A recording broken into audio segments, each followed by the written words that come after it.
Hello, everybody. This is Lucia Crista. I'm the Managing Director of European Integrated Projects Romania, and I will be your moderator today. Personally, I have been involved in CIVITAS program since its beginning, 2002.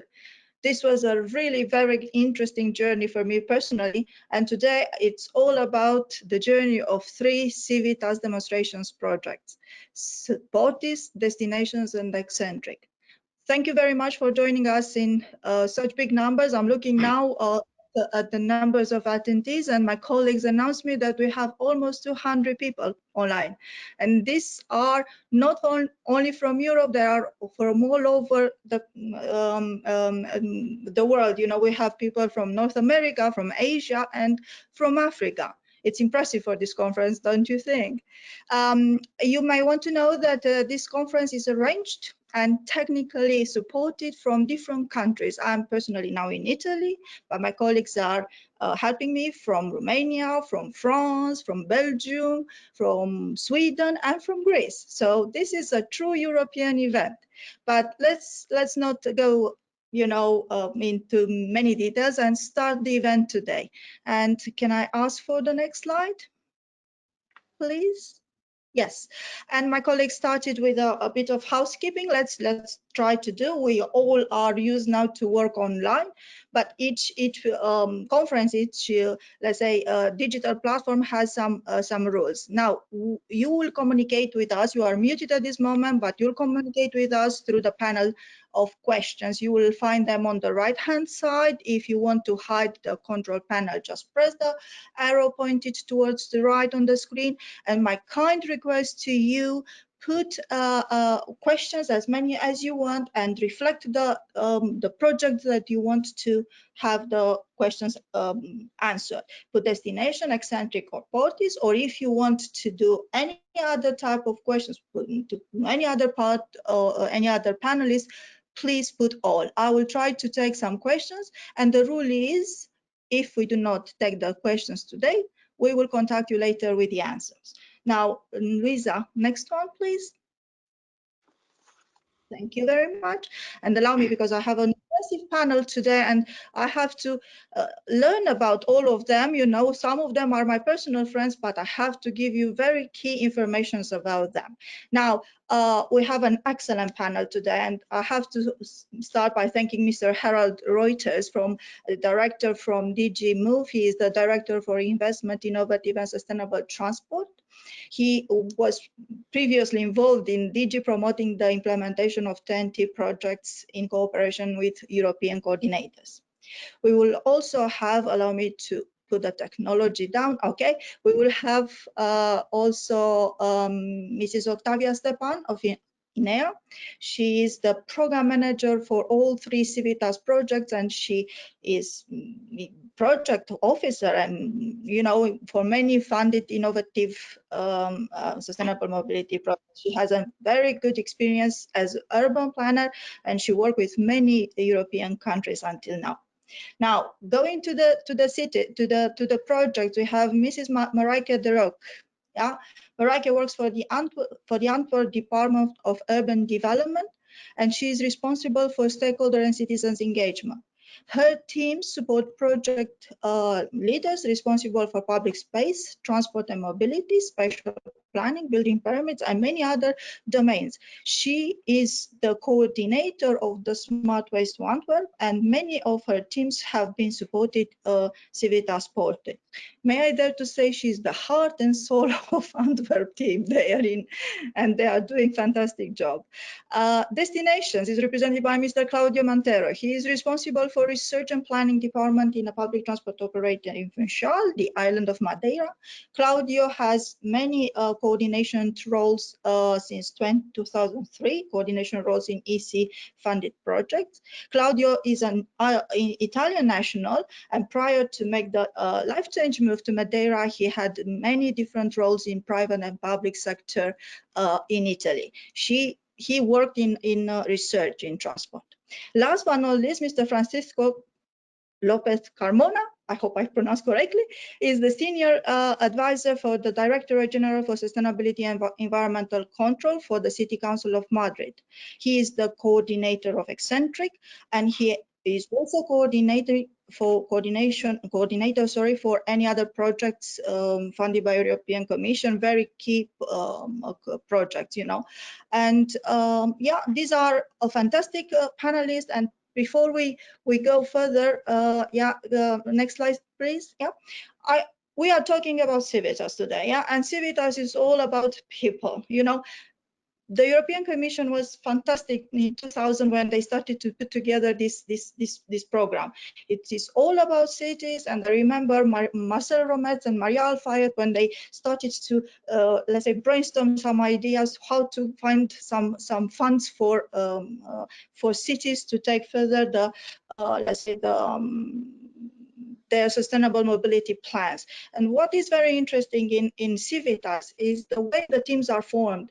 We have many type of actors here. We have practitioners, measure leaders, we have site managers, they're responsible for, let's say, driving the sustainable mobility in the cities. We have academia and research institutes that are trying to understand how to take and what is the impact of the measures. We have disseminations to try to coagulate and to streamline a certain message about sustainable mobility to the stakeholders and citizens.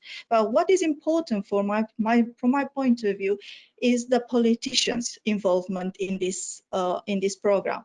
The politicians were the building block of the program, in my opinion, because they were part of the team day to day, supporting their teams, local teams, to develop sustainable mobility, let's say, measures. So I think having political advisory committee, it's a very interesting, let's say, body that was a very good, let's say, communication and partner for European Commission. And I'm looking now at Herald to try to think how was this journey, how was this communication with political advisory committee, and how they have helped you to shape future, you know, plans and programs for European Commission. I do hope that you will present us, if you please, present us European Commission plans and programs for the future. Thank you, Harold. The floor or the microphone is yours. Thank you very much. You hear me well, Lucia? Perfect. Okay, thank you. Ladies and gentlemen, it's a pleasure to be with you here this afternoon, and it's a great occasion to speak to you on the developments what are taking place right now on sustainable mobility in European cities, what are our future plans and expectations. And I think the timing is excellent, because we are right in the critical moment of setting into place the budgets for the next year, so also on the research side, but also or planning of many cornerstones of legislation, and I will come to that. But let me start in the next slide by taking the point of departure, which is, of course, our Green Deal that has been put forward by the new Commission under the lead of Ursula von der Leyen, which is in fact an invitation to everyone to participate on cutting, on the one hand, the emissions, but on the other hand, to create also jobs and boost innovation. And this is particularly also true, of course, for transport, because there we really have to become drastically less polluting, and in particular also in cities. And we cannot achieve that without a real combination of measures that address at the same time the emissions, but also urban congestion and improve public transport.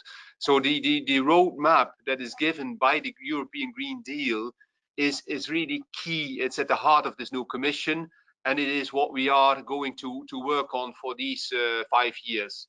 The next slide, please.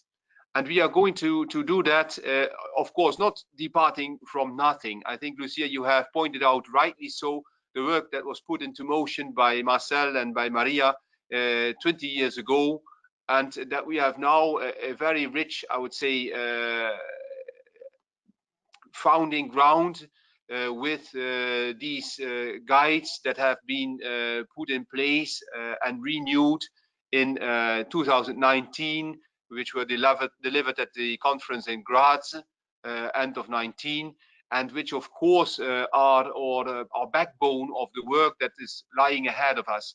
And on top, in 2020, We have been working in particular on a special guide on COVID and urban mobility, and we are continuing to work also on gender and vulnerable groups and freight and logistics planning in urban nodes, which will be additional guides, topical guides in the whole range of work that we have been doing on the sustainable urban mobility planning.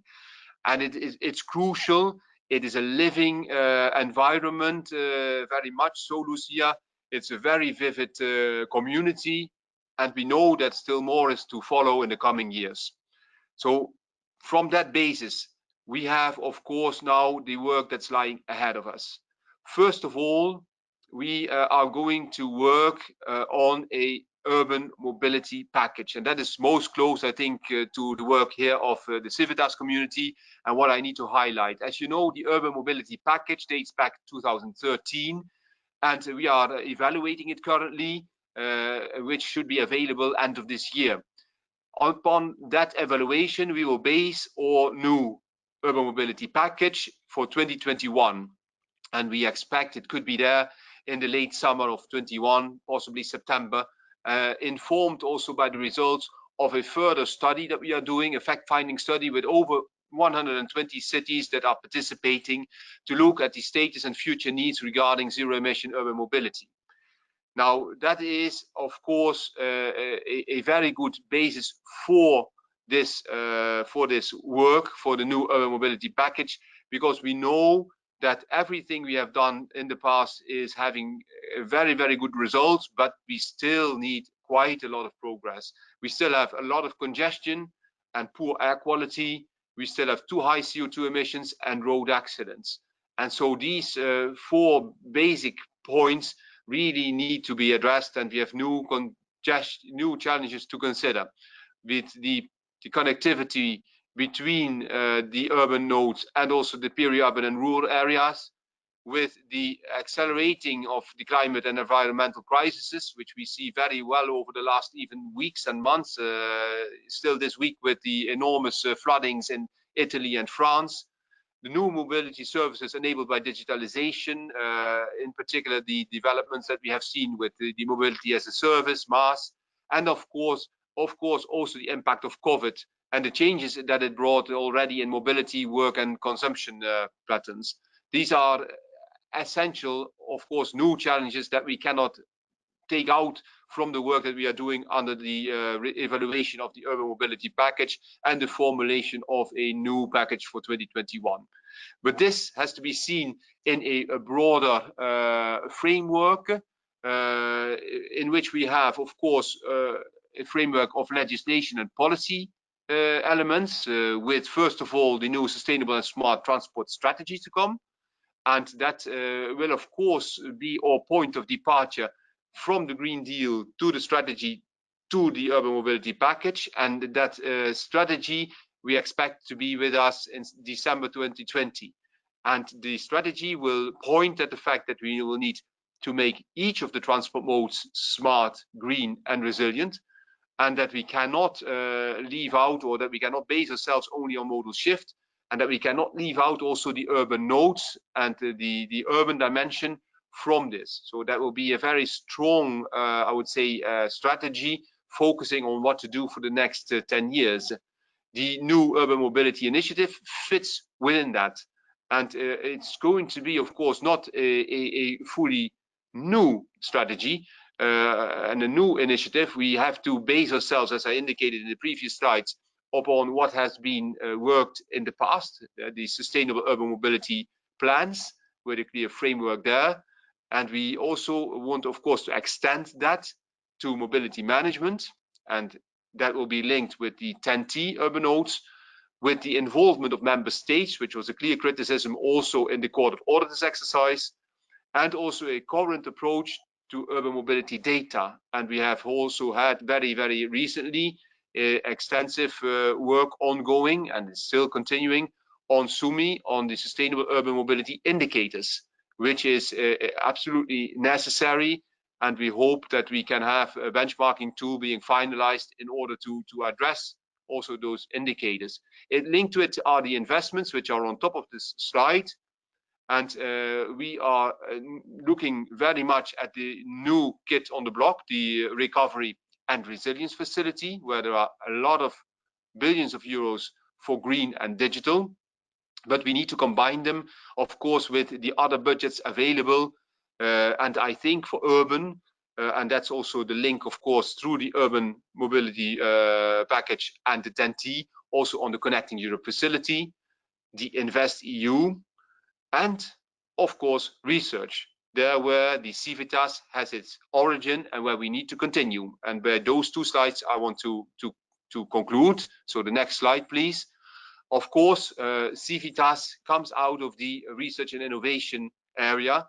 Horizon Europe will be our next program, succeeding to Horizon 2020. And within that, we want to continue, of course, the work of CIVITAS, hoping that it can be a strong dimension of the work that is being done under Horizon Europe, in combination with the partnership on cities and the city's mission. And these different elements need to be very well combined. And they even need to go beyond that, because we also have, of course, a KIC, a knowledge and innovation community, urban mobility. We also have ELENA, which is another dimension of research that is supporting energy and transport, also in particular on the urban side. And we have our regular work program. Now, all of these 6 elements should be combined into a powerful tool to continue the work that we are doing also here today in the closing of 3 CIVITAS projects that have been very important over the past years, and that will help to deliver into the next stages. So the last slide then highlights, in fact, where we would like to see, in particular, also the next generation of the CIVITAS topics, and that we have been proposing, the focus where we want to go within those 6 under Horizon Europe, in particular for CIVITAS. And you see here the different themes listed up: public transport, new mobility services, safe and sustainable urban mobility, and urban logistics. And each of these are important. We have a feeling that we have not finalized our work in CIVITAS on them. The challenges that I was highlighting to before, also with the climate change, the COVID crisis, the new mobility services, they all contribute to give input into these 4 research areas under the CIVITAS topics. And they should allow to also achieve then finally the Green Deal in urban. The Green Deal that is absolutely crucial and that we cannot circumvent. It is not something that we can question ourselves about. The Green Deal has a very clearly laid down climate target plan that was published on the 16th of September, minus 55% at least by 2030, minus 90 by 2050. There is no way that we can say this is not a reality. We are still needing a lot of, let's say, thoughts and discussions on what we are going to do. We know what we have to do, and we therefore know what research has to contribute in order to get there. And then I would say the specific for me personally in the coming years will be to combine this nicely into the policy areas and into the funding and financing that is available. And I think cities will hugely benefit from being in this framework like you are within CIVITAS, because it's not only a top-down, it's also a bottom-up exercise, and we combine the 2 together in order to achieve that overarching goal. I thank you, Lucia, for the hard work that is done. I thank also the 3 project promoters that are going to speak. Octavia, of course, for her relentless work on all of these projects. And I wish you very fruitful discussions here during the day. Thank you very much, and a good luck. Thank you, Herald. Really, really appreciate it. And not only the time, but the information and the type of news us. I think many people will be so happy the CIVITAS program is on your radar, you know, and it will continue. And I think that the areas that you set for CIVITAS are, even they are not new, they are very important, because the world is in change, the new things are happening, and we have to keep them the backbone of the sustainable mobility in Europe. I personally thank you, and I would like to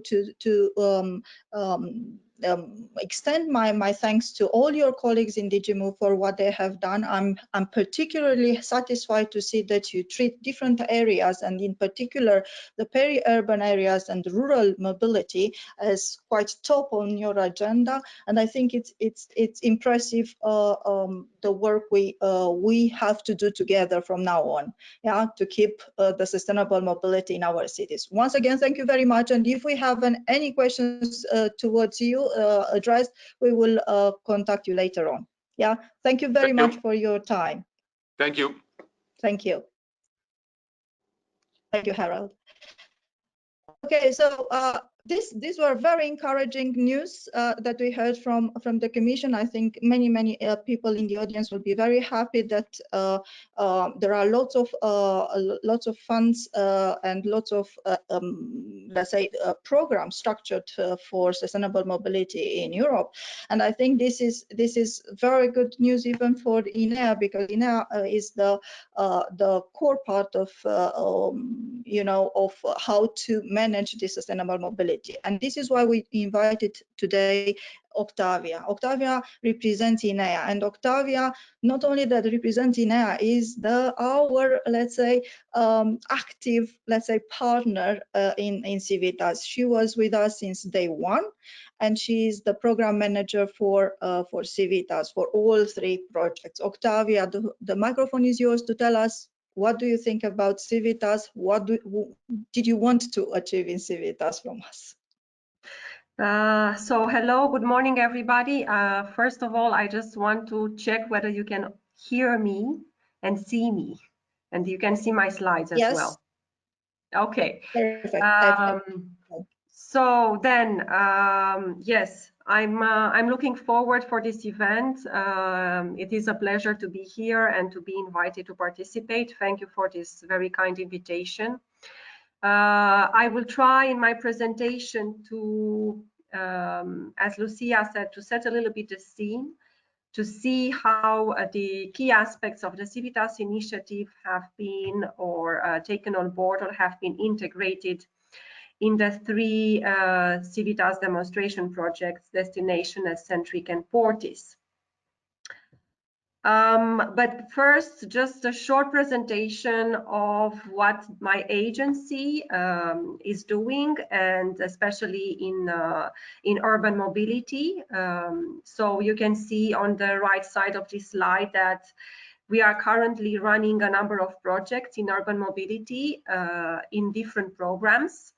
In, of course, Horizon 2020 Smart, Green and Integrated Transport, in Smart Cities and Communities, as well as in CEF Urban Nodes. According to our statistics, we are counting now 103 urban mobility projects and a total, with a total EU funding about 886 million.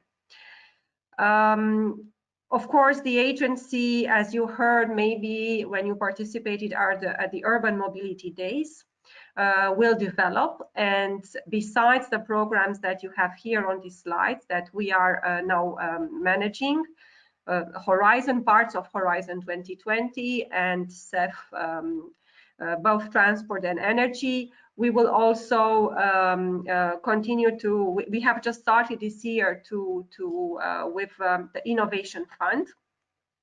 And there is more to come in the future.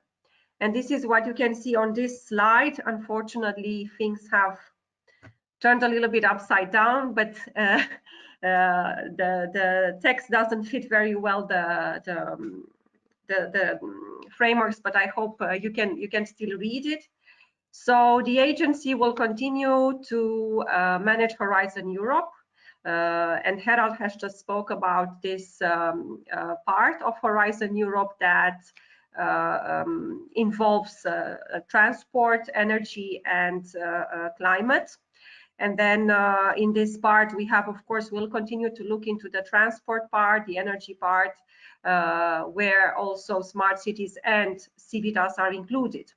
But apart from that, we will continue to manage the innovation fund that supports demonstration of innovative low carbon technologies.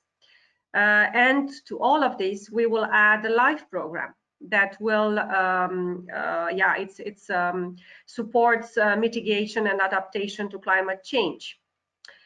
More on the, let's say, deployment side, and let's say leaving a little bit the research part, we will now also look into the next Connecting Europe facility with transport and energy. The telecommunication part will now go to the to another agency, so we will no longer be in charge with CEF telecommunication part. Then we will have the renewable financing mechanisms. That is again towards deployment, and then it will support member states to work more closely together towards individual and collective renewable energy targets. And finally, the Just Transition Mechanism, that is a program that is under developed by DG Regio. And then idea would be that we will ensure transition towards climate neutrality through this mechanism, and implementing, let's say, projects through this mechanism. Okay, then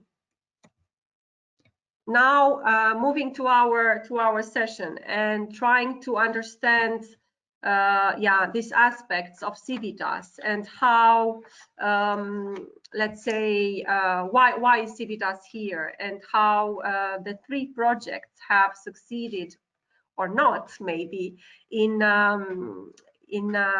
integrating these aspects.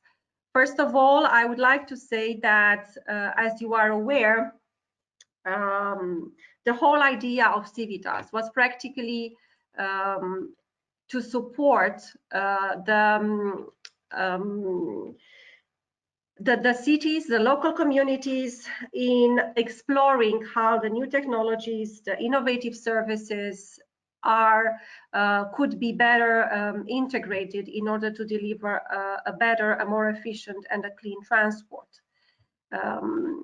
Of course, also what it is important to think about is that on top of this, it's also important to explore how demographic and social trends will influence the future and will influence how the transport and urban mobility will look like.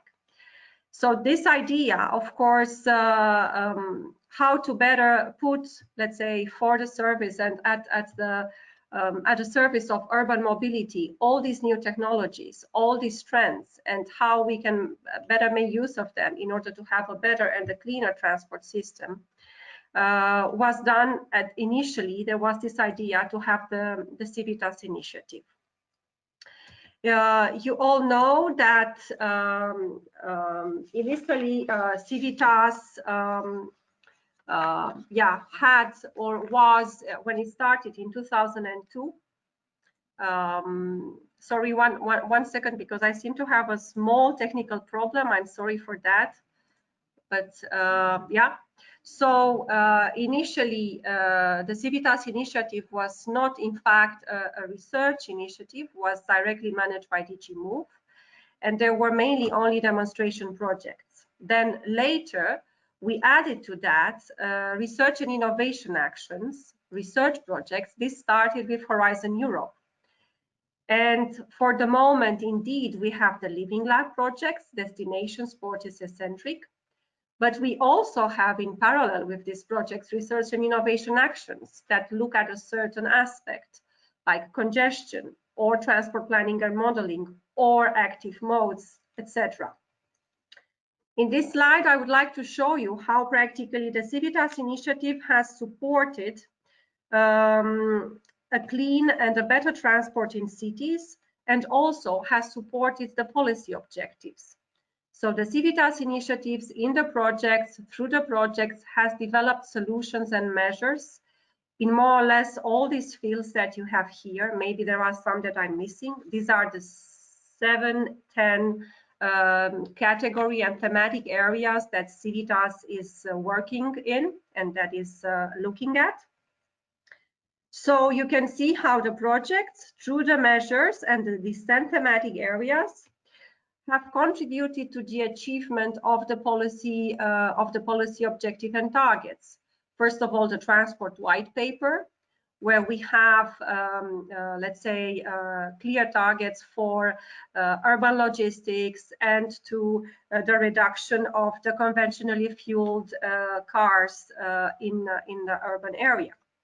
Then, of course, we have the urban mobility package that also Herald mentioned, that is now currently under revision, and that actually looked at and aimed to build a stronger cooperation between different policy levels to deliver on sustainable urban mobility, and having as core the SUMS and with a good emphasis on multimodality.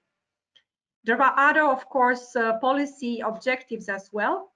But then on the one hand, we have, let's say, this arrow that leads from the projects and their results and the measures and solutions in order to respond and to feed into the policy part and to support the achievement of the policy objectives. However, in addition, we also have a second aspect that is practically an effective policy development, an effective program development and implementation will raise questions or new questions that research and innovation projects can help to answer. And then practically we have a two-way direction. So this is particularly, so this type of two-way interaction from projects and programs to the policy, and then from the policy towards the projects. This is particularly, let's say, relevant in the case of urban mobility sector and also in the case of CIVITAS. Just an example is the, let's say, this double-way, this two-way interaction is very well, let's say, established and very well developed are the sustainable urban mobility plans. But we can also say that in integrated planning, when we speak about land use transport integration and strategies as well, or other sectors, or other areas like new mobility services. Going more into the understanding of the main aspects of CIVITAS and the main elements of CIVITAS.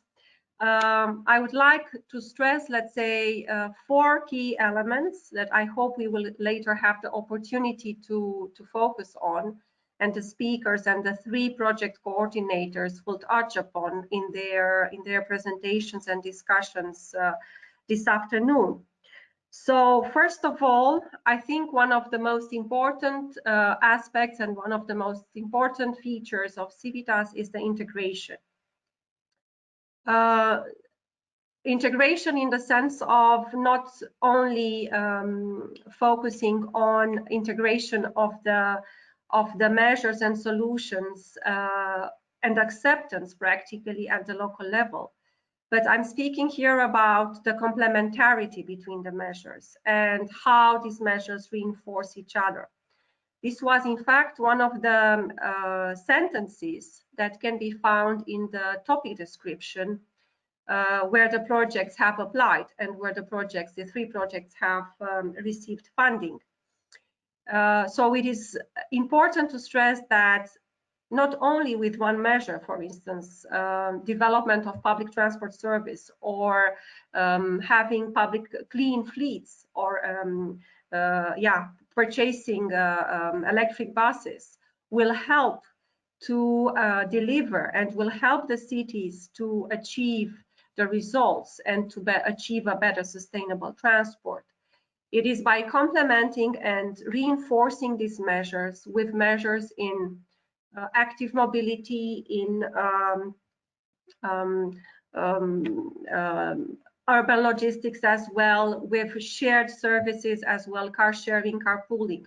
all of them together will contribute to achieving a certain level of efficiency, satisfaction of transport in an area, in a living lab. So it is important to stress this aspect. Then another element related with integration that I would like to talk about is the fact that, and maybe related with the previous one, is the fact that we do not have a one solution, a one size fits all element. We cannot apply again across the city the same solution. There is one thing that is happening in the city center, another thing that is happening in the immediate vicinity of the city center in the core, and then another situation we have at the periphery. So I think in CIVITAS, what is also very important is that cities have been learned and have learned how to develop the measures that fit the area, the urban area. So it's not that we can answer a problem and the problems or the issues and the needs of the mobility area with only one solution. We need to integrate and we need to adjust according to the area and the situation. Then another important aspect of the CIVITAS initiative that I think it's important to stress is the capacity building. This initiative offered local practitioners the opportunities to learn about innovative transport from at first hand. It is peer-to-peer and it is excellent exchange. And related with that, it has helped to develop locally, but not only at local level, between, let's say, cities, between the Living Lab, at new cooperation models. So it supported the development of new cooperation models. Departments or institutions that before were not working together are now within CIVITAS demonstration and within a CIVITAS Living Lab supported to collaborate and to work together in order to achieve and to deliver certain results. Another important element that is innovation. So regarding innovation, we should say that innovation, let's say, should be understood in a different way in CIVITAS or in urban mobility in general than we understand it in, let's say, perhaps in more technological areas or in the more technological fields. It is generally determined. We may see many cases where we have, for instance, in Ruse or in Constanza, measures that have been implemented for the first time now, and they are not, let's say, we don't see them as particularly innovative because we know that they have been developed and implemented with successful results in other cities. However, the fact that this measure is adapted and implemented for the first time in a local site, this generates a new structure, a new way of collaboration, and practically from the urban conditions that are institutional, economical, or whatever, so from this urban context, there is, let's say, the innovation element results from this adaptation to the local context. And innovation somehow is accepted, and these transformative measures are accepted as long as they really tap into the local values and to the local culture. Finally, another important element of CIVITAS relates with replication. I can say that it is very seldom that we can actually take a solution that was implemented, for instance, in Turku and replicate it in Turku. I'm thinking now about MAS, for instance, in Turku, and that this can be directly replicated in another city, following the same steps and following the same receipt. This is not possible. So cases of copy and paste and direct replication are very rare. And again, adaptation to the urban context is very important, and into the local context. So I'm reaching towards the end of my introduction for setting the scene for today. I would like very much to hear about today about the 3 project exploitation plans. And yeah, what would you like to do with all your results, with all your solutions and measures? I would like to hear about innovativeness of each solution resulting from your project, and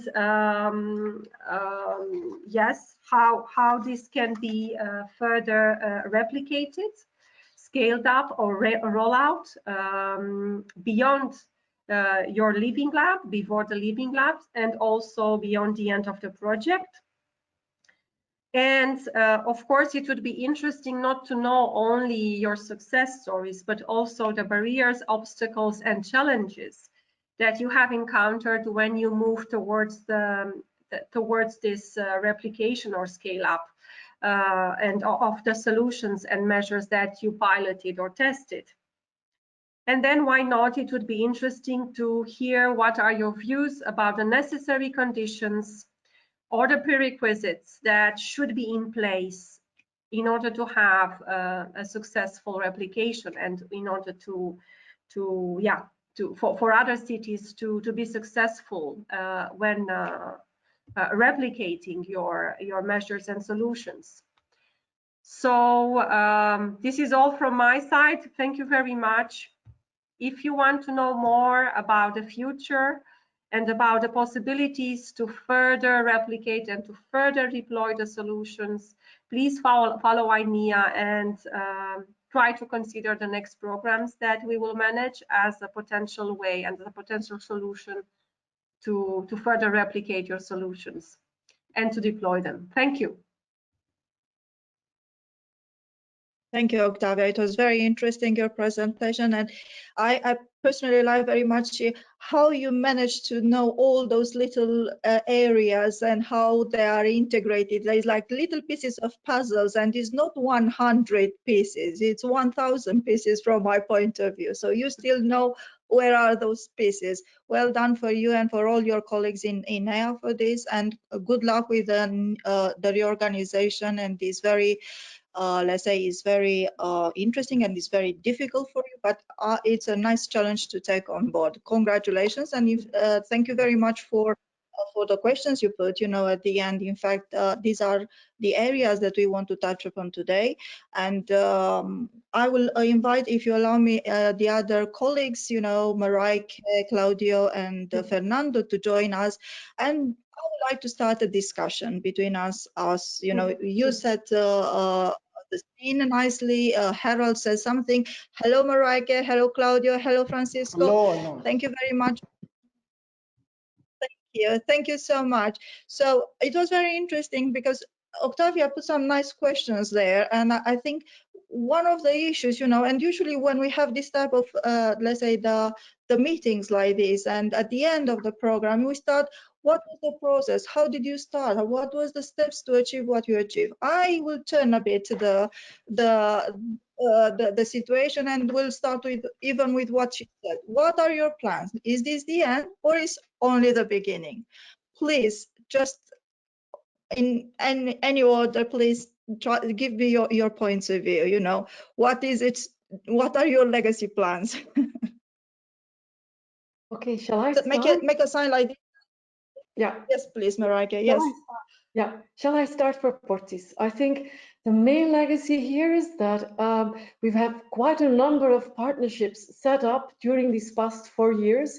So especially because we are port cities, we are not in control of our transport and mobility in a sole way. So we really have to collaborate very closely with our ports, and I think this will be the legacy of Portis, that we have established in all Portis cities a form of governance which is sometimes hard because we are at different levels, but sometimes really has been very, very successful. And especially in Romania, I guess the instance of Constanța is proving that we've laid the foundation of a solid cooperation also for the future.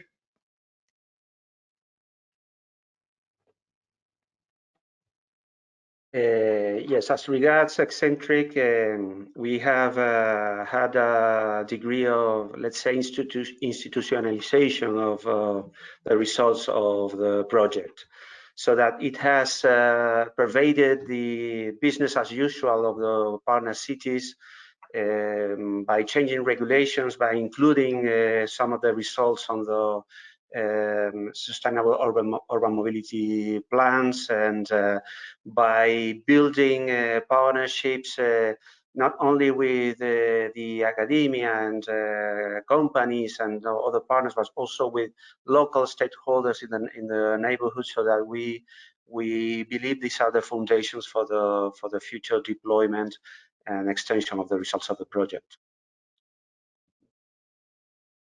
Thank you. Thank you very much, Francisco. Claudio, do you have any comments on this? Yes, for destination, surely the topic revealed to be extremely interesting. So in destination, we take over the tourism and sustainable mobility, and it's a very fresh topic. There is a lot to research and to make more accurate pilot, and it was nice because we face not only so we know that transport services are public services, no?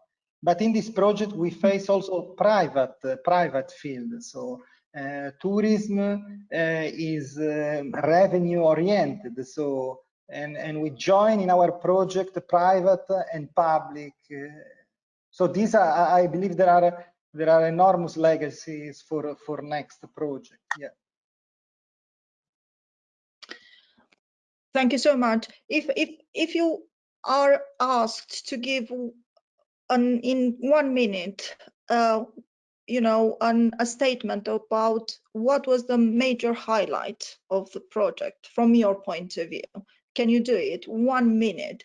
If I can ask Francisco, yeah, 1 minute. What was the thing that you would like to share with everybody and you want to continue on working?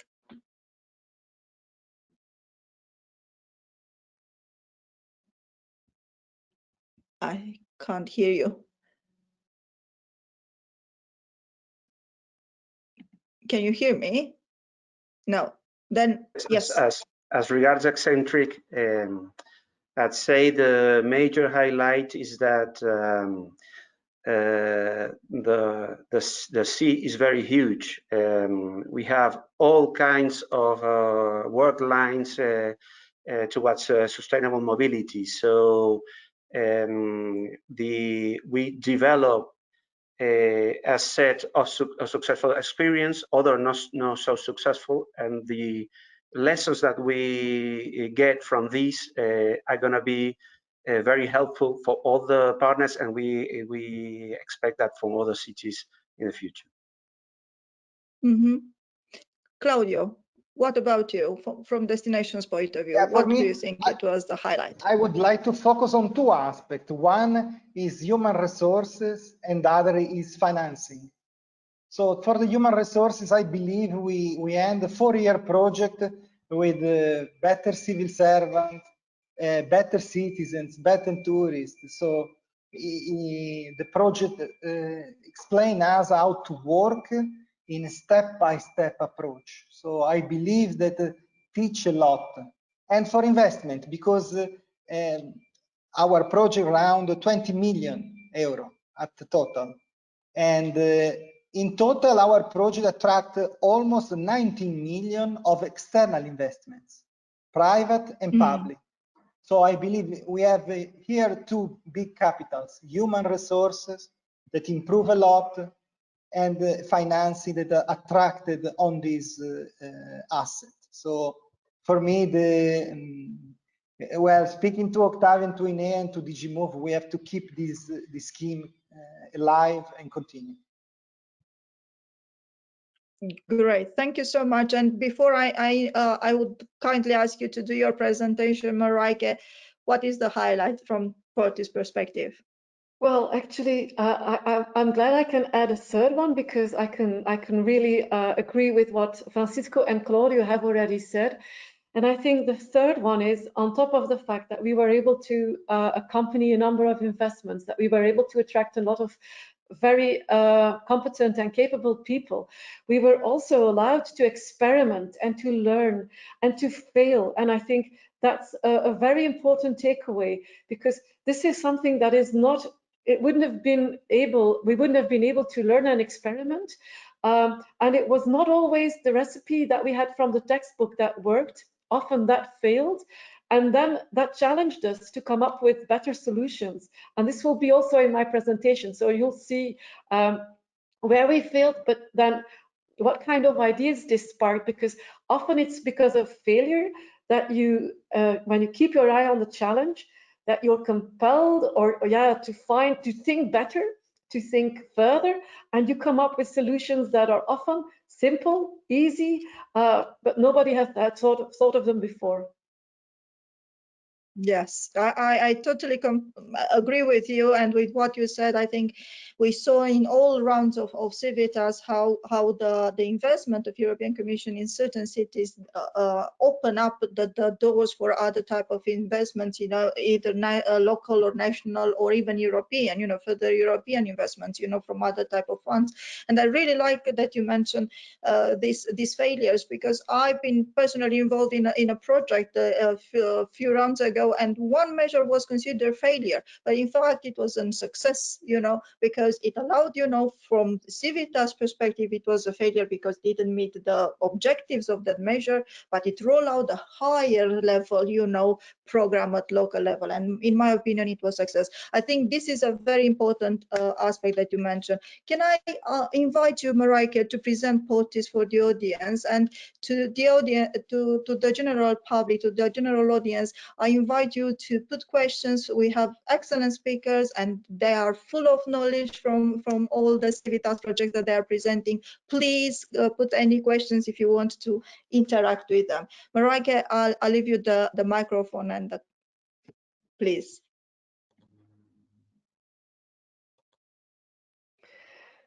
Hello, everyone. It is my pleasure to bring the Living Labs of CIVITAS PORTIS on stage. Klaipėda, Aberdeen, and Antwerp, Trieste, and Constanța are 5 port cities located on the 4 European seas.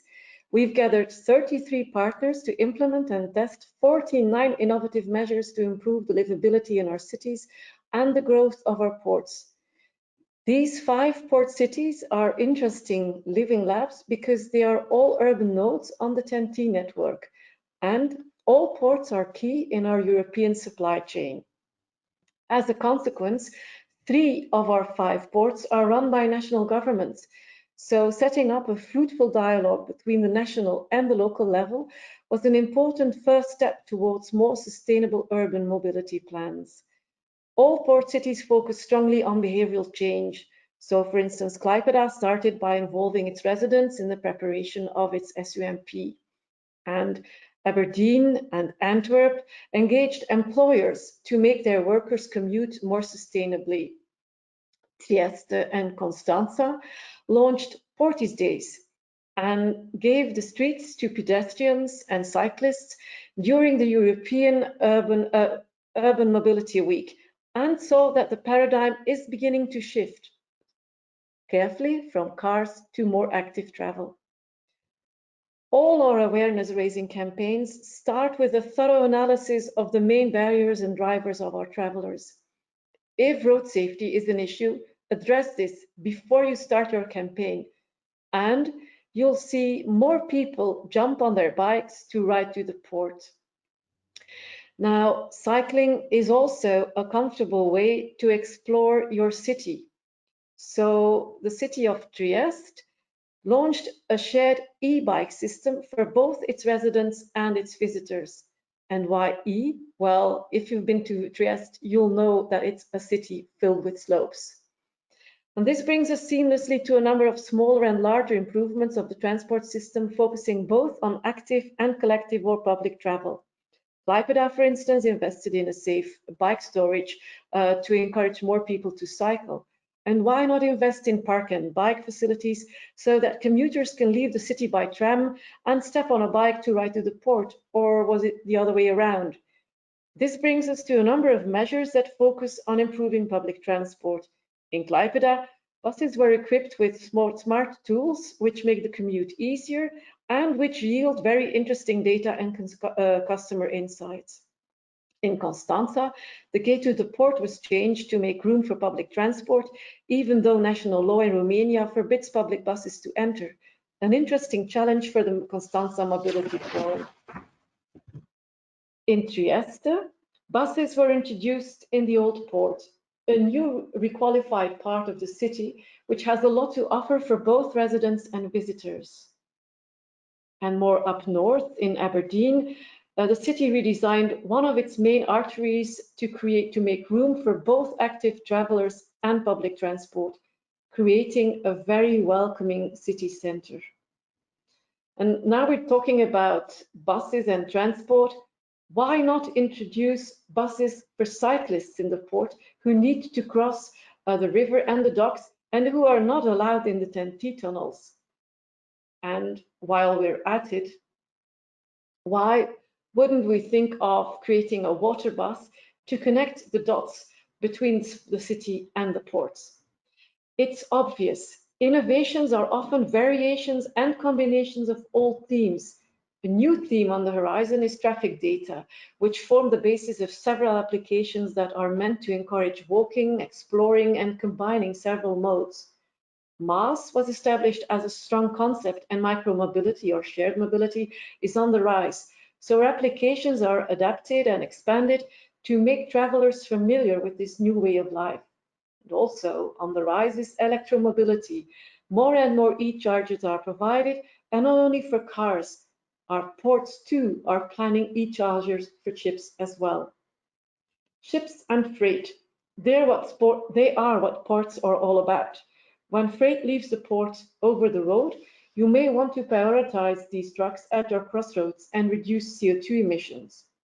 Or you may want to shift the movements of containers on your TEN-T network to the nightly hours so as to reduce congestion during daytime. You can also redesign the main artery crossing your city center to keep out heavy freight, or you can start a collaboration with logistic companies to use electrical cargo bikes in your city and support your local businesses by means of a marketplace for mobility. It's clear. We've learned a lot in our Living Labs, and we're glad we've been able to share our insights and successful measures with other port cities such as Ningbo in China, Valencia, Odessa, Hull, and so on. We would have been able to share more if COVID hadn't happened. But never waste a good crisis. COVID gave some of our port cities a chance to quickly reconvert streets meant for cars into streets meant for people. In Aberdeen, we've tested the impact of flower boxes, and in Antwerp, paint is a placeholder for trees, terraces, and outdoor shops. In the meanwhile, all our ports remained open to keep us supplied with food, energy, and medicine. Thank you very much for listening, and I look forward to answering your questions.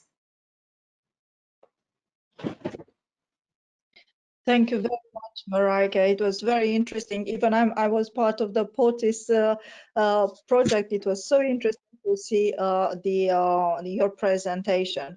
And one quick question I have for you. You know, you saw that in the presentation of Herald and what Octavia also said, the European Green Deal has a very important role. We know now that it focuses on ports and on airports, and especially on port cities.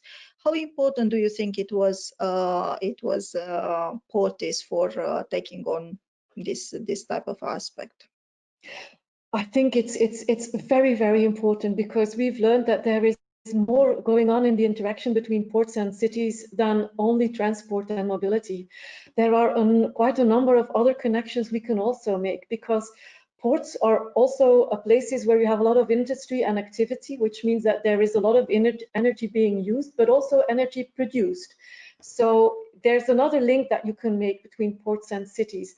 And then, of course, there's also the economic kind of bond.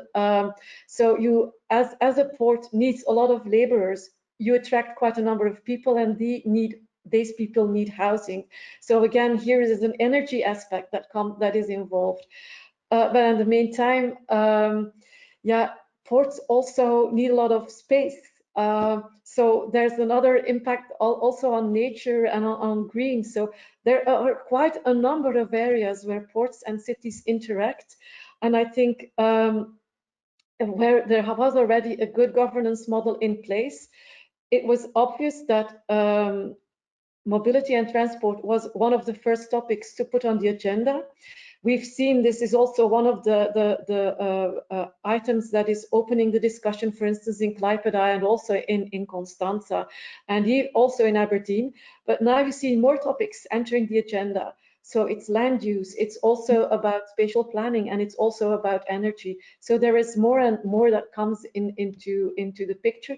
And it's also about inclusion, because the bigger your port becomes, the more important it is to get people, also people without cars, to the jobs in the ports. So it's an ecosystem which is multifaceted, and this is what we've learned also within Portis, and when we look at several port cities. Very interesting. Thank you very much. And we have received the first question towards you for Portis. You know, if we and partially you replied, if any of the Portis cities set up any micro hubs or multimodal consolidation centers. You know, is this aspect between the let's say the cargo bike uptake or any logistics aspects, you know, and how were the issues, you know, the actions taken in place, especially in the governance. But I think you have explained a bit of this question. Yeah, I'm afraid in none of our cities we have really what we call city logistic hubs.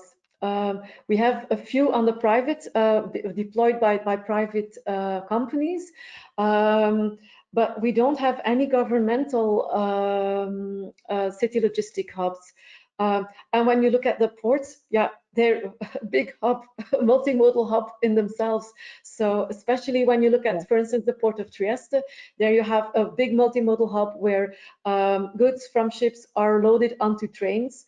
When you look at the port of, for instance, Antwerp, then the goods are loaded onto trains, onto barges, and onto trucks. So it's quite yeah, you have a multimodal aspect there, but it's the port itself. It's a multimodal hub, one way or another. Thank you so much, Marijke. Can I invite the other panelists to join us? Claudio, Francisco, and even Octavia. You know, we because Octavia mentioned about the innovation, you know, very much in her presentation, and how all the things are going on, you know, and practically innovation has been facilitated by CIVITAS to faster achieve the sustainable mobility.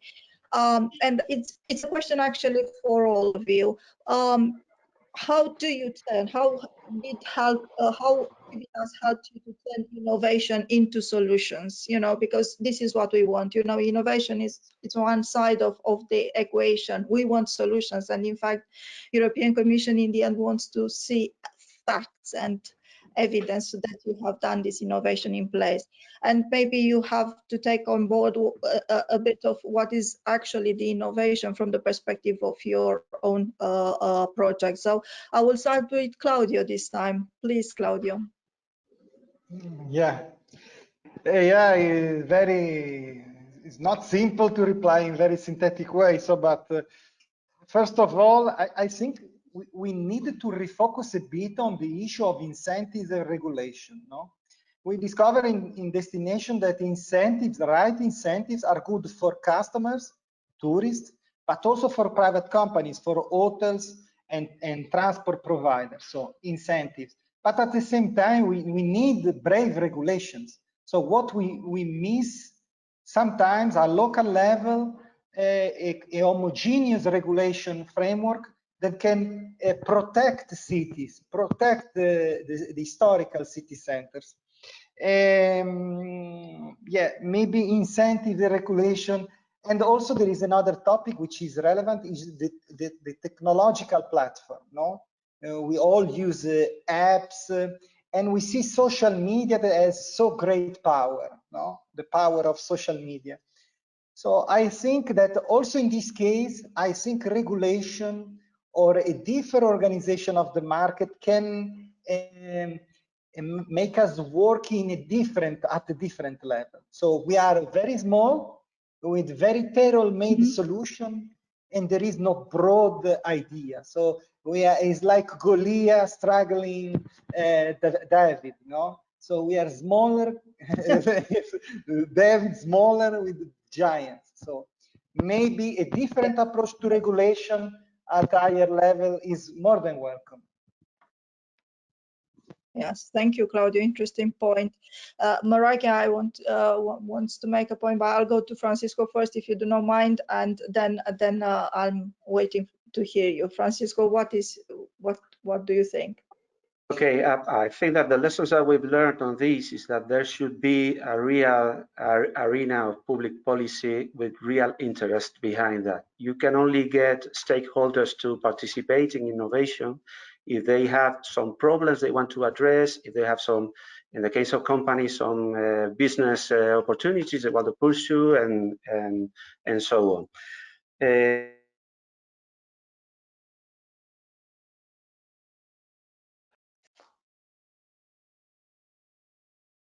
I think we lost your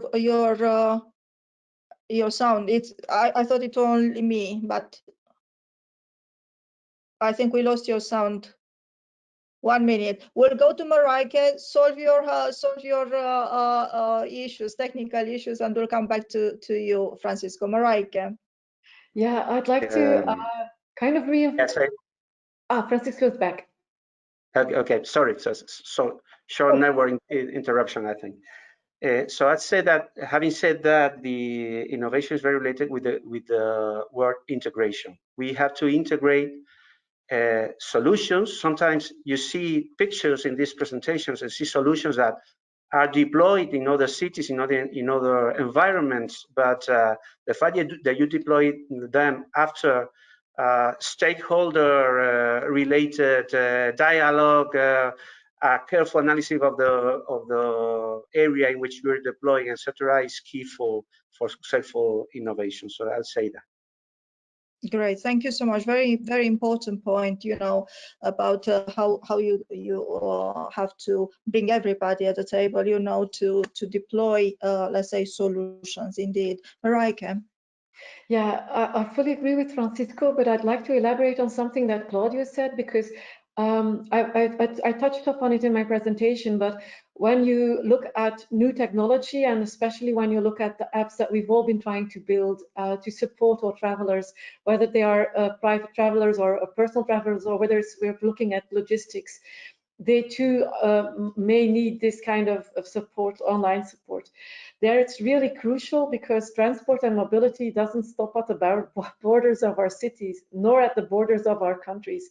That it's really key that the European Commission helps us in making standardized agreements around the way that data and services are interchanged, because otherwise it's both on all sides. So whether you're a private company engaged in mobility offers, or whether you're a logistic company, or whether you're a retailer or whoever, or whether you are a GPS producer, everybody needs the same set of data. And if everybody has different requirements, the costs for all these companies are incredibly high. And if every time they cross a border, they need to adapt the kind of data that they exchange, again, costs will soar. And what will end is everybody will share its data with Google, and they will have a monopoly. And I think this is something that we really need to avoid. And I think here, all projects, and not only the ones that we have around the table right now, but all should really try and implore the European Commission to help us in bringing a standardized set in this field, from really up north up to the very south, and from east to the west. So I think that's really key. I think I want to capitalize on what you said now, Marijke, and I would like to address a question to Octavia. Octavia presented very nicely how the CIVITAS program has been enlarged by different research projects. You know, I really like the fact that how you put that slide together. And for me personally, it shows how important CIVITAS is for you as a mechanism to invest in innovation. What do you think, how concretely these research projects could help the demonstration projects to like those featured today? So the question is, if I understand correctly, how research projects, the CIVITAS research projects, can help more or better the demonstration projects. Yes, the integration between these ones. I think what you have done as a program is very interesting for me. As you said, from 2000, I think from Horizon 2020, you introduced this research and innovation that are very interesting projects, and I think this mechanism to put them together. Yeah, I mean, of course, CIVITAS, as it was until now, hopefully it will continue like this in the future, is an ideal test bed for what is happening in the research. And all the CIVITAS, including the three ones, demonstration project, including the three ones today, always had, let's say, besides a pure implementation dimension, also they had a research dimension as well. I would stress, let's say, one aspect that is, I think, very important and that makes bridge from research to implementation. And this is, for instance, the evaluation framework of CIVITAS. This is very, let's say, a kind of this evaluation framework, in fact, helps a lot to see how implementation happen for a solution, let's say innovative, how implementation happens in real life, and then what is tested within a CIVITAS demonstration can then be further fed or can be further serve as input for the research. So then you can kind of complete the circle. Yeah, and then for let's say for a further deployment at a larger scale,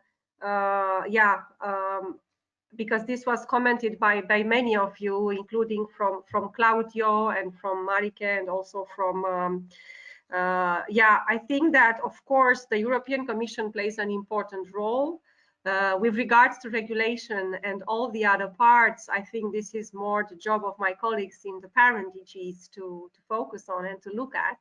So I leave the floor there for them to discuss and to debate this.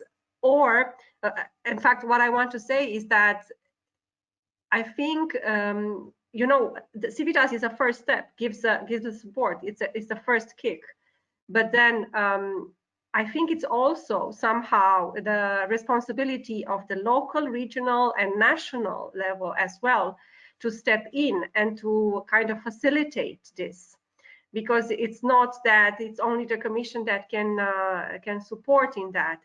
It's also the national and also the regional governments, depending on each country, that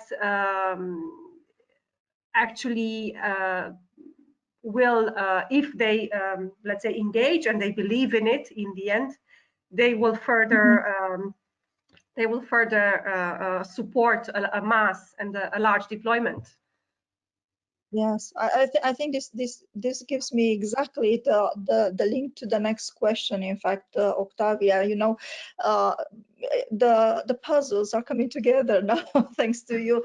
You know, because I think, you know, sometimes the transport issues are discussed in isolation, and I'm thinking, you know, we have to start thinking, you know, beyond the transport aspects and the destinations, PORTIS, and even ECCENTRIC prove us that if we go and develop links with other sectors, helps us to expand a bit of area, the pool of stakeholders. And like Francisco said, my question now for all of you, you know, especially for the coordinators, is how challenging is for you to work with other sectors?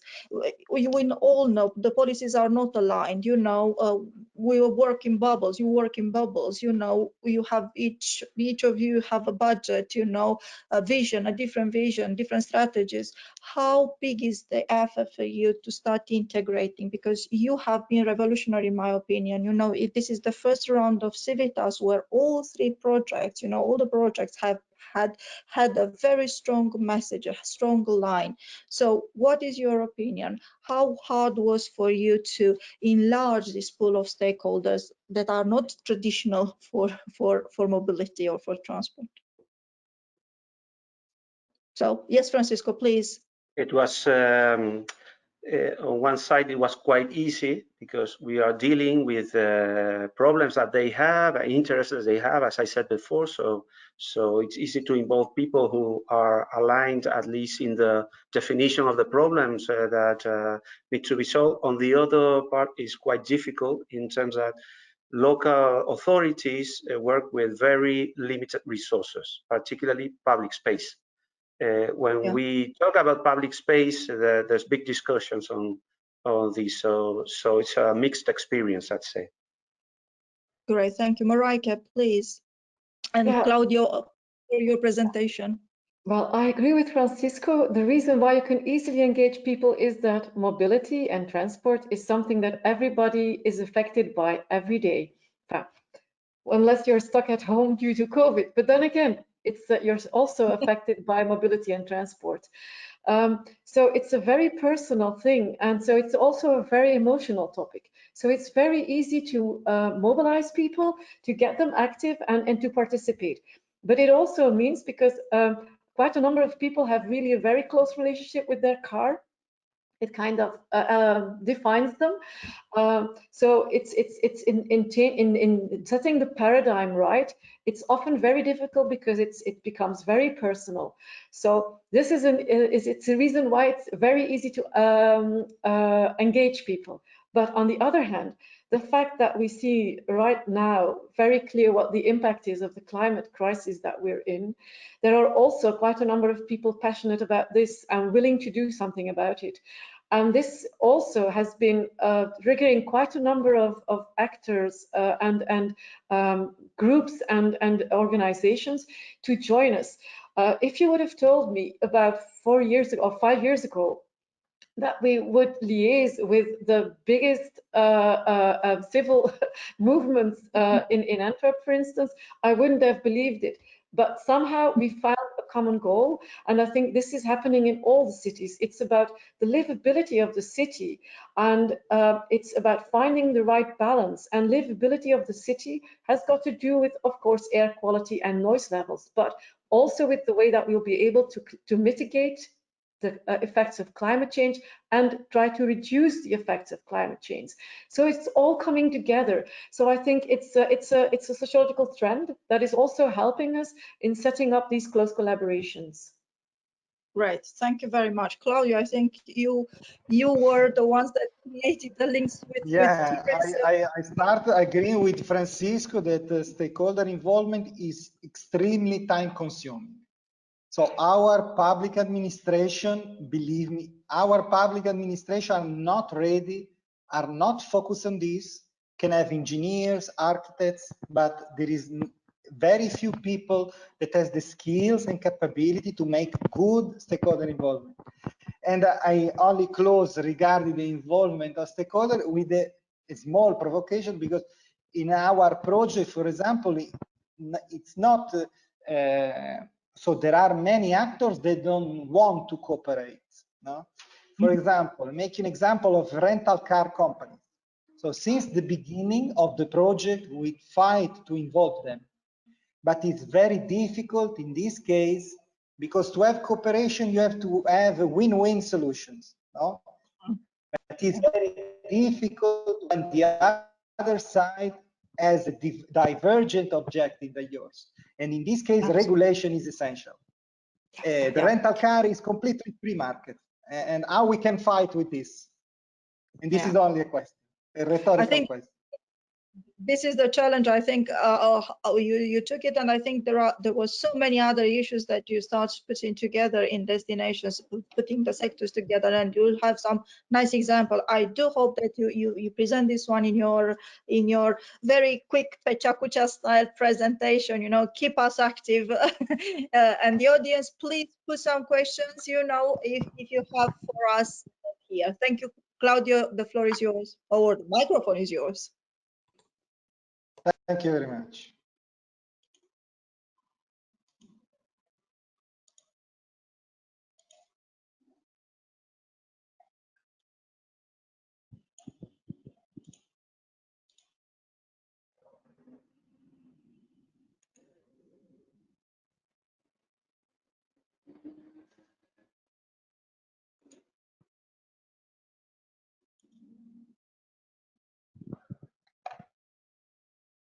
I think you have a bit of a problem. Matter of seconds.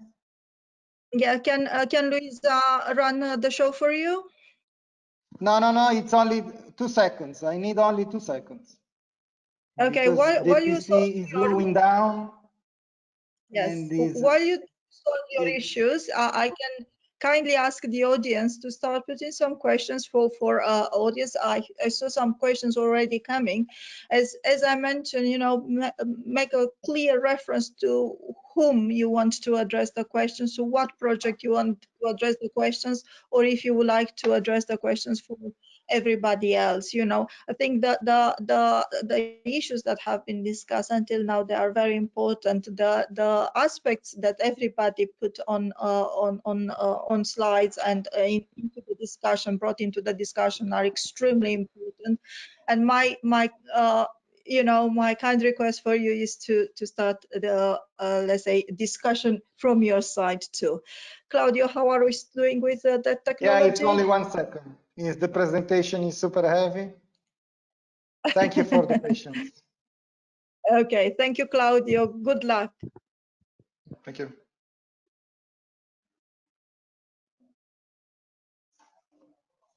So I will speak about a fantastic project, which is co-funded by the European Union.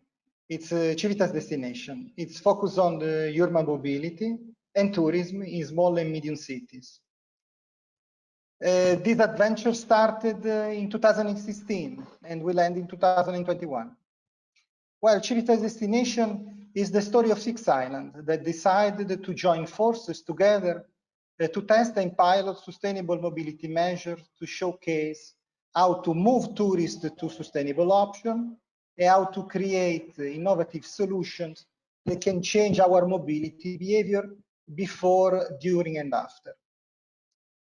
Living in Ireland is difficult. It's a challenging condition, and after it affects how we live and work in such a unique place. And here there are extra challenges we have to take over. And one of these is seasonality. In Ireland, sea and land depict wonderful landscapes. Views like these are the most desirable for tourists. People are coming from everywhere to discover the unique places and post their best selfies in social media. The growth of tourism, touristic mobility, and dependency of private car generate externalities. So Ireland show incredible resilience in facing the challenges of providing sustainable mobility options. Higher cost, seasonality challenges, lack of resources, limited economy of scale are constraint Ireland address successful. We are sure that European islands are the best laboratory for sustainable mobility and resilience. So the lessons we learn are condensed in different outputs. Here we have the platform of followers, several deliverables, videos. And after 4 years of working, we are surely better, more better people and more better civil servants. Well, one of the first the core aspect is the data collection and the involvement of relevant stakeholders that we spoke before. Tourists and residents has to join input to the mobility planning. Direct involvement of tourists in mobility data collection, in planning, implementation, and evaluation is essential. to understand tourist mobility patterns and needs. And this is essential to tailor-made solution to real needs of tourists. Here, the bicycle showed a great appeal, especially with tourists exploring the city. Here, the example of Las Palmas with Cicicleta, the new system that was completely tailor-made to local needs of provider and customers. And this comes back to the essential input of tailor-made solution. Electric mobility was also a key aspect in our project. We brought with CIVITAS mobility in Ireland that never tested electric mobility in public transport, in logistics, in car use. And this is a way to make the transition to electric mobility. Strong technological support is also a must to allow public authorities to play their role as a regulator and for the harmonization of touristic mobility as a whole. Here are some of the examples we tested, like cameras and counting system, but political support at all levels is essential to make things happen. And we did it with our political declaration. Here we have Tassos Papadourakis and Violeta Bulc, the former Commissioner of Transport. So the support of politicians is essential. Involving young people in sustainable measure is also essential to change mobility behaviors, especially in school and university. We tested in 6 school mobility plans and it proved to be very effective. We test also in Retimno and Limassol. Here, a nice picture of events we organized with residents and tourists. This was a way to attract interest to alternative transport modes, like Bike Fridays in Limassol. It was an example. I also spoke about the cooperation, win-win cooperation between private and public sector. Prizes and awards proved to be effective incentives to move touristic actors to adopt and promote green mobility solution to their guests. Here, the prizes awarded in Limassol. Clear, appealing, and focused communication is also essential to drive tourists to mobility options such public transport and shared mobility. The right combination of paper information, digital signs, posters are needed to focus to sustainable mobility. Cross-selling measures were also tested in several places in the consortium, and credit schemes proved to be a way to increase the satisfaction of tourists with combined products, service.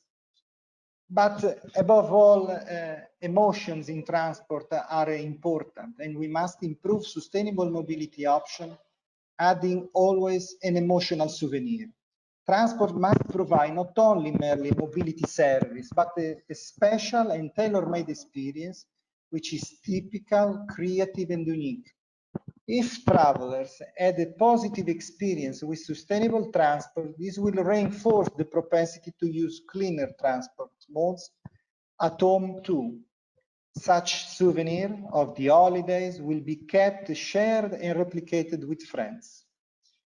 So this is our challenge to make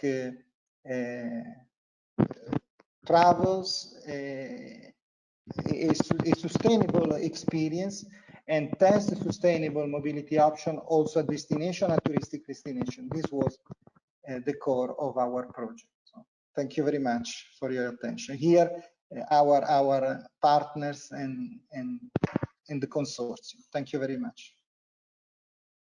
Thank you very much indeed, Claudio. It was really a pleasure for me to see how different links have been created in destinations between transport and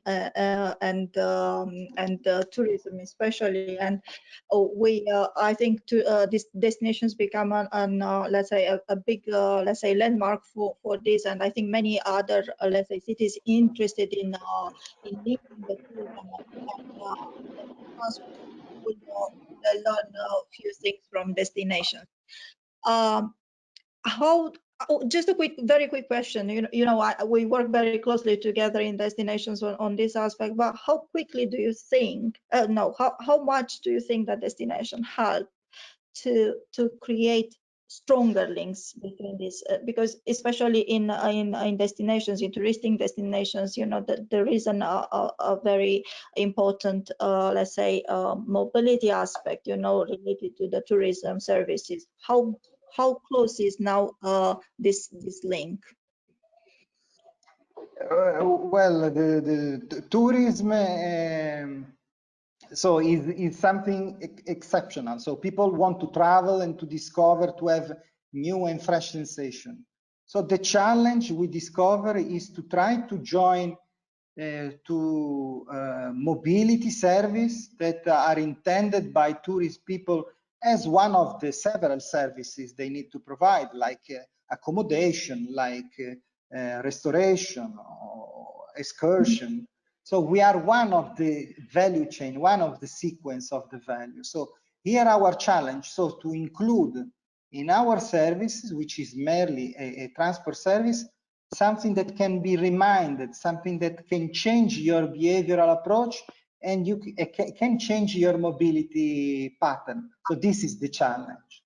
Absolutely. I think the approach in destinations was very interesting, and I really like the approach of trying to, let's say, build new sustainability behavior even in a destination city. So can I invite again all the speakers, to join us, because the CIVITAS projects they were always, having in mind the end user, which are the citizens, and this means that it's you have to build a very close collaboration and a communication, a very good link between yourselves as public authorities, as cities, and the end users. And this, in fact, it helps you to build communities. My question to all of you is how difficult is to engage people and to create communities close to you, close to embrace your views, and you in the same time to take on board their views. I think it's a very important aspect, and I'll come back to you, Francisco, at the end when you do the presentation. But I would like to start with Marijke, because you have these smart cities of Antwerp, or I don't know correctly the name. It's a very big important communication campaign that you develop for the end users. Yeah, it's actually telling, in Dutch it sounds better because it says you're very smart if you do it this way when you go to Antwerp. So it's actually a kind of a compliment that you give to people. It's very difficult to translate into English. But the fact that you have such a complimentary name for what you're doing helps people, whether they are single travelers, but especially also companies. They want to liaise with this kind of compliment. So we've built a Facebook group and we've built a LinkedIn community digitally, and that's mainly for the individuals. But what we've also done is really engage a number of big employers, but also port companies. And here we were smart in that we used the fact that our port authority had already established a good relationship with quite a number of port companies. Well, if you can capitalize on that, then it's very easy to build communities. But it's one thing in building communities. The most important thing is in getting the community, keep it going. So this means that you really need to engage your community, that you have to set events, that you have to tell success stories, but that you also have to ask people within the community to share the things that were difficult, where they bumped into, and how they solved it. So this is how you use the community as a kind of a self-support group, and this really worked. So it's working right now, both in our employer approach, but also, and it's not only in Antwerp, it's also working, we see in Aberdeen, and we've also seen it's working in Klaipeda, and it's working in Constanza, and it's also working in Trieste, where you see that when you talk to the mobility companies or to the port, and you define common challenges, that you really stick you can really commit to each other to find a good solution, and this is I guess key. So this open communication is really, it's the key, it's the cement for all your communities. You are correct. I think in case of destinations, when you have let's say touristic destinations, it's not all about the communities, you know, per se, you know, the inhabitants. You have to start to think how to engage with the tourists, you know, in a proper way. So the challenge for you, it's more how did you achieve in destinations, Claudio? Yeah, the key is always to give the right services and right products to the tourist, and if you want to achieve these objectives, obviously every tourism stakeholders is driven by these objectives. So we are. I am nice to be honest. So in our small islands, especially communication is something we improved with this project. So this project bring platform technologies, app that before was not so considered not so relevant. So mobility projects are technical projects. So this was an enormous improvement in our island. So we improved a lot.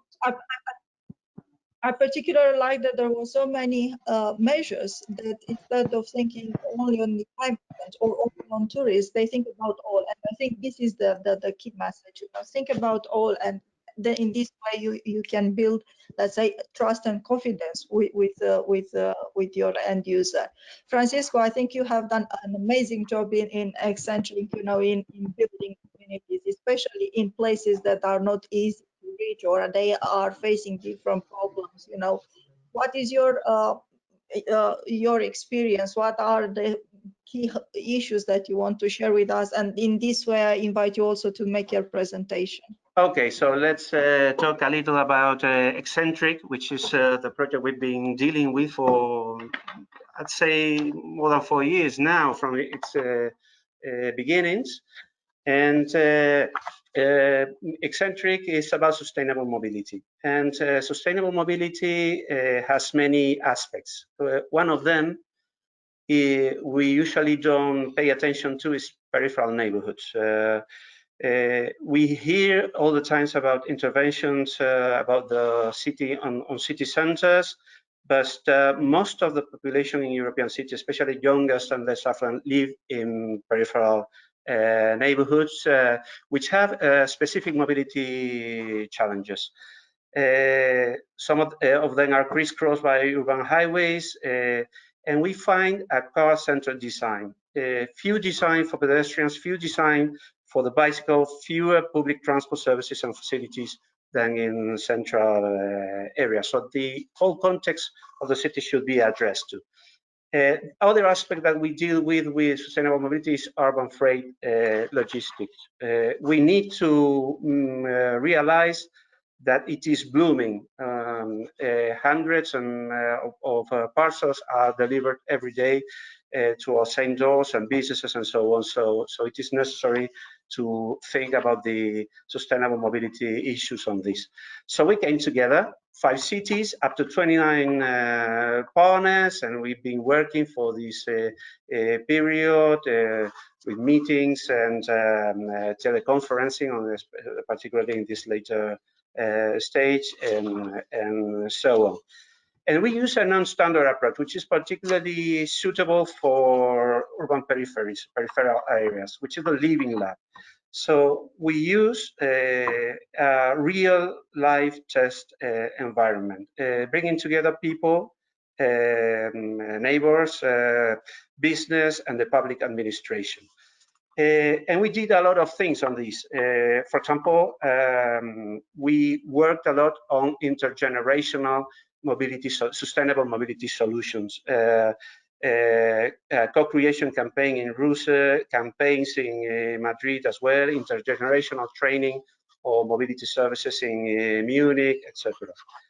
We worked also on mobility as a service. Mobility as a service is about integration. So We integrated, we perform experiences of integration of services, mobility services, and with others, such as the experience of going to the theater with the mobility provision ready. We have been also working about walking and cycling sustainability. With experiences of providing better infrastructure, ensuring the durability of these solutions, and when there's roadworks, such as in Stockholm and others. If you talk about sustainability, you have to talk about public transport, which is an issue related of the backbone of a sustainable mobility system. And we have experience such as expediting the core bus routes in Stockholm, on the deployment of electric and hybrid buses in Madrid and other cities. And we need to connect this public transport network with other transportation modes, particularly shared mobility. So we have some experiences as well during the project, like this one you see in Munich, about e-mobility stations and infrastructure. You need to talk about infrastructure for clean vehicles if you want to deploy it. So we have also these experiences in several cities. This image corresponds to Stockholm, where there was this deployment of charging streets, and also of prototypes. This is a prototype that you may see that was tested in Munich as part of the works of ECCENTRIC, together with car sharing, hotels, courier services, and other mobility services. If we talk about the other pillar of our project, sustainable freight, this is about vehicles. So we developed a vehicle prototype like the one you are seeing in the picture, which was developed and tested in Madrid. But it is also freight. Freight is also about logistics and services. And we have also some complementary experiences, such as the concierge system developed in Munich for a specific neighborhood, and consolidation centers, and the change of local regulations. But repetition is not enough. It's necessary to foster the deployment of the solutions that we found. So we are ready to share and deploy the finishing of the documents necessary for that purpose. We finally made a specific reassessment of the project about the COVID-19 crisis. So we have developed a set of recommendations, including for example, the need to ensure the focus on health and the competitivity of the public transport. So this is more or less my presentation, and I'll be happy to answer any question that you may have on this. Thank you very much. Thank you so much, Francisco. I think the way you work together, all cities, to create this aspect and to build the communities, from my point of view, is very important. You know, and one quick question: you notice in the Herald presentation today, you know, that one of the key aspects is that they want to invest a bit more on peri-urban areas and rural areas. But from your perspective, from CIVITAS ECCENTRIC perspective, how will you take forward this opportunity based on ECCENTRIC? Of course, this is one of the chances that we have to promote the ECCENTRIC results, the adoption of ECCENTRIC results in other cities, not in peripheral areas. You have to take into consideration that the areas, the tests that we perform concern specific areas, even within the cities that are members of the consortium. We have a specific task of deployment of generalization that will be accomplished during the next year. So this line of work by the European Commission is a very welcome one. Oh, excellent. Great news, I think. Can I invite all the panelists to let's say draw some conclusions of today and give some, let's say, key recommendations for the audience, you know, and if you are, you know, I'm not sure Claudio is still with us. I can see him there, and Octavia, you know, if you want to encourage ciao. If you want to encourage other cities to participate, you know, what will be your message? You know, why cities? You know, what cities could get out of CIVITAS? What will be the message at the end of the project? You know, how will you encourage cities to come to the project or in a CIVITAS project? Claudio? Well, for me, a city that want to use pilot, so a city that has good ideas, but and want to take advantage of this project, which is maximize for a small pilot the results, the final results. Because as I told you, you can test the small pilot in destinations and attract investment from outside of the double. So you can make another destination with this destination. So the project for me, it's very good. So every city should apply. Great. And I more than bigger, yes. I suggest the smaller cities. So smaller, better. Yes. Yes, I think I agree with you. Marijke, what do you think? What is your key? Yeah, one of the main reasons why you should join the CIVITAS program is just to be inspired by all the other cities are doing, have done, and not only get inspired, but also learn from the things that they wouldn't do again. So it's actually, if you want to speed up the introduction of more sustainable mobility in your city, I think that's the way forward. Align with other cities that have been engaged in the process and that have been trying and have had successes, but also have had failures, and really learn from that. I think that's really what the richness is of what we've done in CIVITAS PORTIS. We've learned, we've seen hard times also, but again, we've learned. And then one other thing is, look always at the entire program that a city has been running, because it's not just one measure that's really been key to the success. It's often the combination of quite a number of things, and often not the most obvious ones, because quite a number of mobility departments don't have people specialized in citizens engagement, nor in communication or stuff like that. And it's the multidisciplinarity that you can have in a team that really makes it work. And this is something I've also really learned from being involved in CIVITAS. Thank you, Marijke. Francisco, what are your key recommendations? I'd say that one, it's about capacity building. So by participating in this kind of project, you strengthen your capacities in order to focus and face the challenges that the city has. And the other comment would be that it is much more related to your daily tasks that you think at the beginning. So when you enter, this is a European project, I don't know exactly, this is about strategy, solutions, testing things. I'm not a scientist, I'm a public manager. But in fact, you find that it is very, very intensively related to what you do on a daily basis.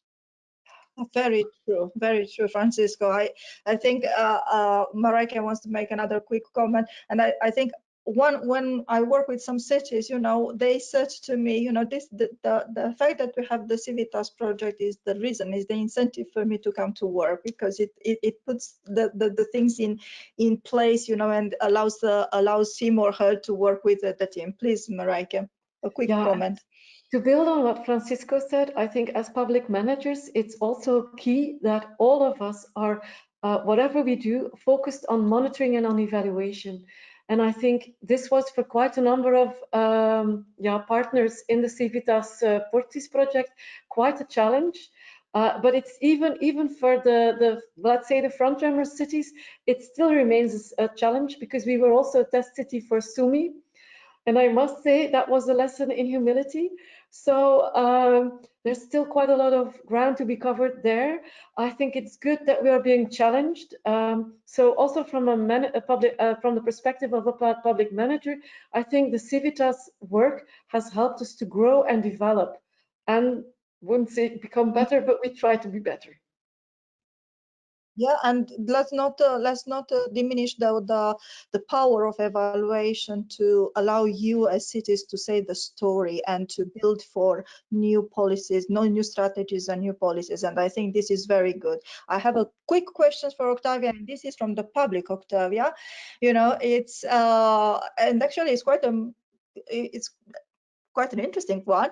Says, if you have to single out only one aspect about the legacy of the CIVITAS initiative, what would be that aspect? And it has a continuation. Also for the future, one aspect about what you expect from CIVITAS initiatives in the next 10 years. Yeah, I don't know.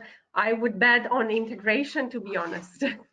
I think this is of course, integration understood not only in the entire complexity, as I tried to explain it earlier, but if I may, because of course I was not coordinating CIVITAS project as a coordinator, but I would like to give, from my perspective as project manager, 3 elements that I consider essential for the cities that would like to get involved in the CIVITAS initiative, starting next year, hopefully.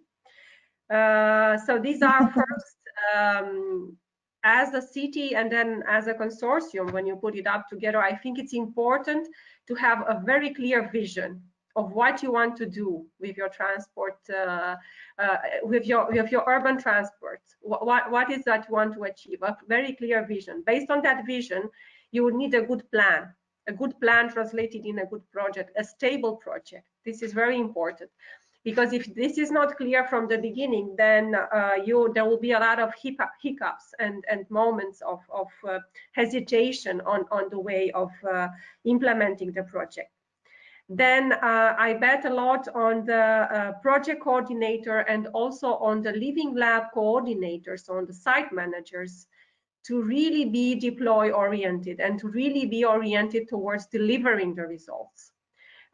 This is very key as well from my experience. So you really, if you want to be a city, you really need to identify the person that would be capable at the local site to really coordinate all the measures that are taking place there. And last but not least, I think it's very important that you have a very, very strong commitment from the local authorities, especially the politicians, of course. And of course, we are all aware that the political priorities may change during the course of the project, especially the political priorities related with urban mobility and sustainable urban mobility. However, once a city engages in such a program and such an initiative as citizens, as CIVITAS, then they would need to be sure that from day one, from the moment they are applying and submitting in the proposal, they need to ensure that there will be commitment from the local authority and the political level that the measures and everything will be carried out until the end. So yeah, I think these are, let's say, success elements that will support the delivery of the project, of a CIVITAS project, and the success of the measures and solutions that you plan to do locally. Very clear message, Octavia. very clear message, and I personally like the fact that you started with integration, because the integration, was the basis, of creating the CIVITAS program, and it remained the, let's say, the building block and the essential key to let's say, to deploy innovation and solutions in CIVITAS, in my opinion. Just a quick note, Herald is not here. We have only a few minutes, but we have Octavia, and I'm sure that Octavia will send a message to the Commission. I know her, she's a very good girl, and she will go with a message of CIVITAS projects to the Commission. If you, as coordinators, at this moment, you would like to make a recommendation to the Commission to change something in the program, what will be that recommendation? A quick one, quick. Who wants to start? Show me the sign. I've got an impossible one. Yeah, all right. Yeah, one of the things that we've seen throughout evaluation is that we'll probably see quite a lot of results from the programs that we've been deploying, but not today and not tomorrow, but within a couple of years. And I think it would be interesting to have a look at what we've been doing and what the structural legacy really is. So actually it's a kind of a suggestion to make projects available or make projects possible that have some kind of pause, so that you have a couple of years to deploy, to start monitoring, and then really to do the final evaluation. So it's in French it's called service coupé, and it's literally you cut the job into time slots, and you leave some time in between so that things can grow. And I think when we look at the changes that we've seen in a number of cities with regard to mobility, these changes have been taking place over the past decades. So it's a decade that you have to look at. And 4 years is, although it seems long, it's really it's a nick of time. So it's really passed in one breath and it's gone.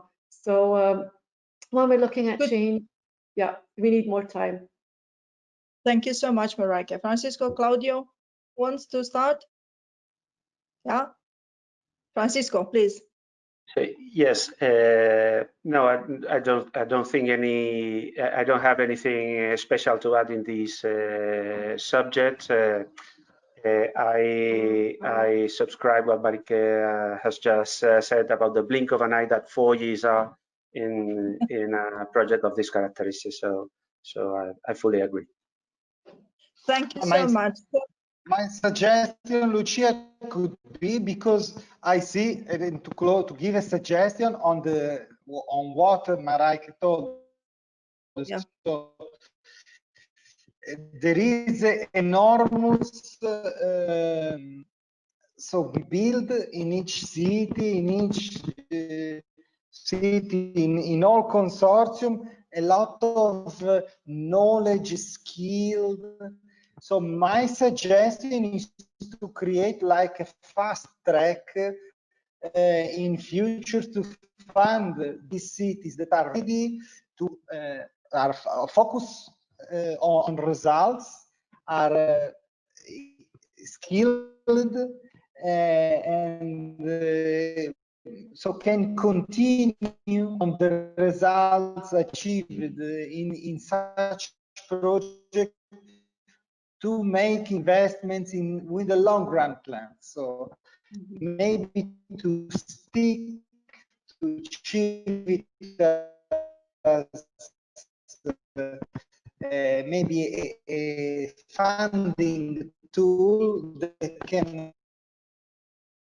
I'm not sure if it is me, but Claudio is a robot at this moment. Is it a robot? Okay, sorry, I thought it is me. I'm in the middle of nowhere here. Yeah, I'm in the middle of nowhere, and I'm looking at the clouds that a big storm is coming, and I thought it's me that I'm a robot, but in fact it's Claudio, and I'm happy that it's Claudio and not me. Just a quick one. Thank you. Sorry, thank you for this. I'm looking at the time. We reached the time, but I don't want to close before I thank you very much. First of all, allow me to thank Octavia, because she's our guest today. We work together all the time, but Octavia has been always part of our team. Octavia, together with her team, has been in INEA, and everybody else behind her, behind the, all the mechanism that you have in INEA have been very supportive to us all the time. Please, extend my thanks to all the team, to Marcel especially, for his support all these years and for creating this program that we are benefiting all today. And thank you once again for your patience with us, and today for your very good contribution. For my Thank you colleagues, very much for the invitation as well. It was very nice to be with you today.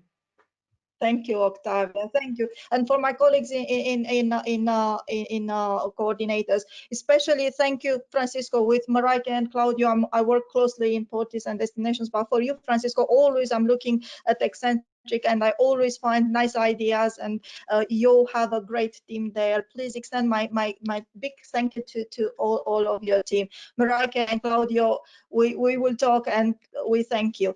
But before ending, allow me to do a bit of promo. Thank you very much, everybody, for a great discussion, because otherwise Luisa won't allow me, and my colleagues behind the scene won't allow me to end. Allow me to, yes, to promote a bit, because today it was only the start of a very interesting program put together by my colleagues.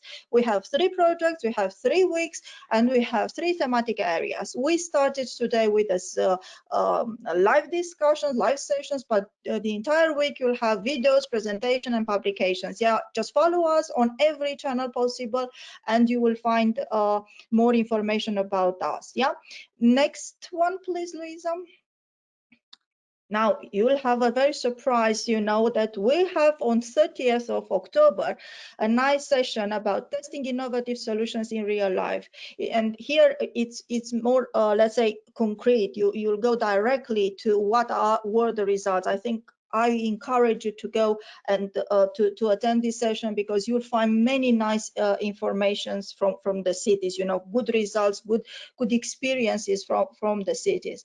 And not only this, as you can observe, at 7:30 in the evening, we are waiting for you to an experimental online dinner. So my colleagues are extremely creative. So what they will do, they will send you in email 6 recipes, if I'm not mistaken, 6 meals, from all the cities that we are in every project we are, and we encourage you to create those meals, and let's get together at 7:30 CET. If you don't like to cook and you do not have the possibility to take all the ingredients, don't worry. Just take a glass of wine and just join us. CIVITAS is a community, but I dare to say CIVITAS is a family. Not many people like these ideas, but I think it's a family.